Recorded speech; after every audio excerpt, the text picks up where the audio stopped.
ஒரு பனி மனிதன் பிறந்த அந்த இரவு அந்த சிறிய கிராமம் இதுவரை இல்லாத அளவுக்கு சத்தமாக இருந்தது. வீடுகளுக்குள்ளிருந்து சிரிப்புகள் வெப்பமான ஒளி போல வழிந்து வெளியில் வந்தன. மணி ஒலிகள் முழங்கின. குழந்தைகள் ஒருவரின் பெயரை ஒருவர் கூவி அழைத்துக் கொண்டே பனியில் ஓடினார்கள். குளிரை தவிர்க்க குடும்பங்கள் அவசர அவசரமாக வீட்டுக்குள் செல்ல கதவுகள் திறந்து மூடப்பட்டன. அடுப்புகளில் தீ கரகரப்பாக எரிந்தது. கெட்டில்களில் தண்ணீர் கொதித்து பாடியது. கிறிஸ்துமஸ் பாடல்கள் காற்றில் மெதுவாக மிதந்தன. ஆனால் அனைவரும் எங்காவது சென்று கொண்டிருக்கும்போது அந்த பனிமனிதன் மட்டும் அசையாமல் நின்று அவர்கள் எல்லோரும் விலகி செல்வதை பார்த்து கொண்டிருந்தான். அவனுக்கு பெயரில்லை, அப்போதைக்கு இல்லை. அந்த மாலை கிராம சதுக்கத்தின் ஓரத்தில் நின்றிருந்த பழைய ஓக் மரத்தின் அருகே சில குழந்தைகள் சேர்ந்து அவனை உருவாக்கினார்கள். பனியை உருட்டி உருட்டி உடலாக்கி கண்களாக மின்னும் கருப்பு கற்களை அவன் முகத்தில் பதித்தார்கள். நீண்ட சிவப்பு நிற கம்பளச்சால்வையை அவன் கழுத்தில் சுற்றினார்கள். ஒரு குழந்தை சற்றே சாய்ந்த தொப்பியை அவன் தலையில் வைத்துக்கொண்டு, "இவர் ரொம்ப வேடிக்கையா இருக்கான்" என்றது. மற்றொரு குழந்தை கைகளை தட்டி, "இவன் தனிமையா இருக்கிற மாதிரி இருக்கு" என்றது. அந்த நேரத்தில் அருகில் இருந்த ஒரு வீட்டிலிருந்து மணி ஒலித்தது. "டின்னர் டைம், கிறிஸ்துமஸ் ஈவ்" என்று கூவிக்கொண்டே குழந்தைகள் எல்லோரும் ஒரே நேரத்தில் ஓடிவிட்டார்கள். அவ்வளவுதான், அந்த பனிமனிதன் தனியாக விட்டுவிடப்பட்டான். முதலில் தனிமை என்றால் என்ன என்று அவனுக்கு புரியவில்லை. குளிர்ந்த காற்று அவன் உடலை தொட்டு செல்லும் உணர்வை மட்டுமே அவன் அறிந்தான். மென்மையாக விழும் பனித்துகைகள் அவன் வட்டமான உடலில் அமர்வதை பார்த்தான். வீடுகளில் ஒன்றன் பின் ஒன்றாக விளக்குகள் ஏறுவதை கவனித்தான். அந்த கிராமம் முழுவதும் வெண்மையான பனியின் மேல் கிடக்கும் பொன்னிற நட்சத்திர மாலையைப் போல தோன்றியது. ஜன்னல்களுக்குள் குடும்பங்கள் கூடுவதை, மேசைகளில் உணவுகள் நிரம்புவதை, திரைகளுக்கு பின்னால் மகிழ்ச்சியான நிழல்கள் அசைவதை அவன் பார்த்தான். அவனுடைய பனியான மார்புக்குள் ஏதோ ஒன்று கனமாக அழுத்தியது. எனக்கு கால்கள் இருந்தால் எப்படி யோசிக்கிறேன் என்றே தெரியாமல் அவன் எண்ணினான். நான் இன்னும் அருகே செல்வேன். எனக்கு கைகள் இருந்தால் கதவை தட்டுவேன்.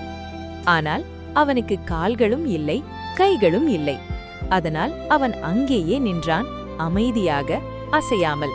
இரவு மேலும் ஆழமாகிய போது மரங்களுக்குள் காற்று மெதுவாக சப்தமிட்டது.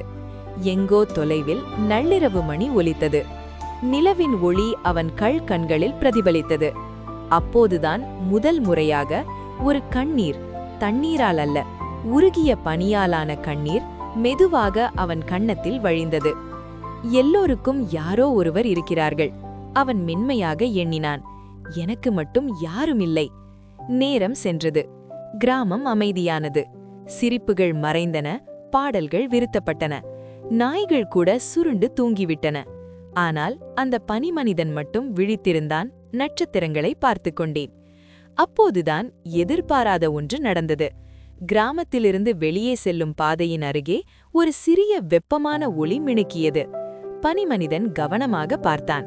ஒரு சிறிய உருவம் மெதுவாக அருகே வந்தது. நீல நிற பெரிய கோட்டில் மூடப்பட்ட ஒரு சிறுமி. அவள் கையில் ஒரு விளக்கு இருந்தது. ஒவ்வொரு அடியிலும் அது சற்றே ஆடியது. அவளின் காலணிகள் பனியில் மென்மையாக கரகரத்தன. அவள் மூச்சு புகை போல வெளியே வந்தது. அவள் பனிமனிததை பார்த்ததும் நின்றாள். "ஓ," அவள் மெதுவாக சொன்னாள், விளக்கை உயர்த்தி. "நீ இன்னும் இங்கேயே இருக்கிறாய்." அவள் அவனை சுற்றி மெதுவாக நடந்தாள். சாய்ந்த தொப்பி, சிவப்பு சால்வை, அவளை பார்த்து கொண்டிருப்பது போல தோன்றிய கண்கள் எல்லாவற்றையும் கவனித்தாள்.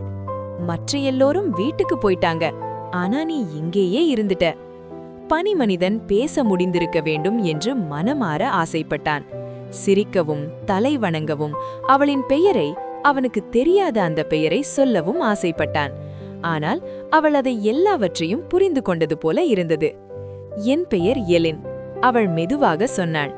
"எனக்கு தூக்கம் வரலை. வீடு ரொம்ப அமைதியா இருந்தது."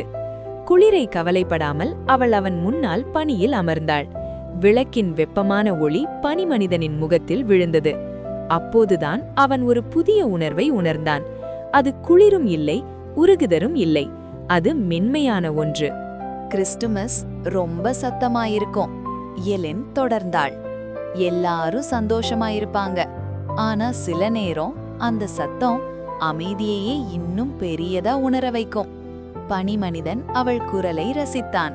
அவன் கேட்டுக்கொண்டிருந்தான். நான் உன்னோட உட்கார்றேன், அவள் சொன்னாள். கொஞ்ச நேரம் மட்டும். அவர்கள் நட்சத்திரங்களுக்கு கீழே உட்கார்ந்தார்கள். ஒருவர் பனியாலானவர், மற்றொருவர் கம்பளத்தில் மூடப்பட்டவர். அந்த அமைதி எந்த நெருப்பையும் விட வெப்பமாக இருந்தது. எலின் எழுந்தபோது அவள் கைகளை பனிமனிதனின் ஷால்வையின் மீது வைத்து, எங்கேயும் போகாத, நாளை திரும்ப வருவேன் என்றாள். அவள் இருளில் மறைந்தபோது பனிமனிதன் முதன்முறையாக முழுமையாக தனியாக இல்லை என்று உணர்ந்தான். காலை அமைதியாக வந்தது. பனி மீண்டும் மெதுவாக விழுந்தது. கிராமம் புதிதாக வெண்மையடைந்தது. பனிமனிதன் இன்னும் உயரமாக நின்றான். அவன் ஷால்வை வெளிர்ந்த உலகத்தில் மேலும் பிரகாசித்தது. சூரியன் எழுந்ததும் குழந்தைகள் மீண்டும் சதுரத்துக்கு வந்தார்கள். இவை இன்னும் இங்கேயே இருக்கான் என்று ஒருவர் சொன்னான். அவர்கள் கேரட் மூக்கை சேர்த்தார்கள், தொப்பியை சரி செய்தார்கள், தங்களது வேலைப்பாடை ரசித்தார்கள். பிறகு மீண்டும் ஓடிவிட்டார்கள். பனிமனிதன் பார்த்து கொண்டே இருந்தான். சில மணி நேரங்கள் கழிந்தன. அப்போது எலின் திரும்பி வந்தாள். அவள் வாக்குறுதியை நிறைவேற்றினாள். இந்த முறை அவள் தனியாக இல்லை. அவளின் அம்மா ரொட்டி நிறைந்த கூடை ஒன்றை எடுத்துக்கொண்டு வந்தாள். அப்பா ஒரு சிறிய மரச்சறுக்கு வண்டியுடன் வந்தார். எலின் பனிமனிதனை சுட்டிக்காட்டிய போது அவர்கள் நின்றார்கள். இவன்தான், எலின் சொன்னாள். நான் சொன்னேன்ல. அவளின் அம்மா மென்மையாக சிரித்தாள்.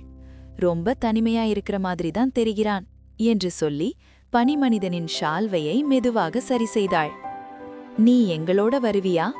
எலின் திடீரென்று கேட்டாள். அவளின் அப்பா சிரித்தார். அவனுக்கு நடக்க முடியாது எலின் என்றார். எனக்கு தெரியும், ஆனா நாங்க அவனை பார்க்க வரலாம், தினமும். அவர்கள் வந்தார்கள். ஒவ்வொரு நாளும் யாராவது வந்தார்கள். எலின் கதைகள் கொண்டு வந்தாள். அம்மா சிரிப்புகள் கொண்டு வந்தாள். அப்பா சிறிய அலங்காரங்கள் கொண்டு வந்தார். அண்டை வீட்டார் வந்தார்கள். ஒரு பேக்கர் மணியை கட்டினார். ஒருவர் கைகளை கட்டினார். யாரோ ஒரு மெழுகுவர்த்தியை பாதுகாப்பாக வைத்தார்கள்.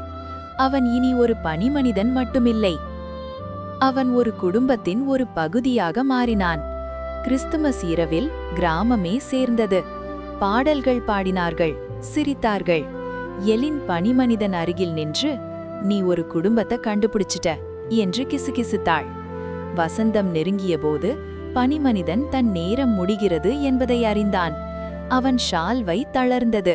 உடல் சுருங்கியது. எலின் கண்களில் கண்ணீர் வந்தது. பரவாயில்ல, அவள் சொன்னாள்.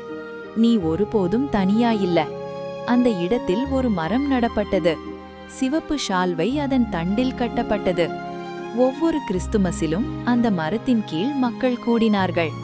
பனிமனிதன் இல்லாவிட்டாலும் அவன் விட்டுச் சென்ற வெப்பம் ஒருபோதும் உருகவில்லை.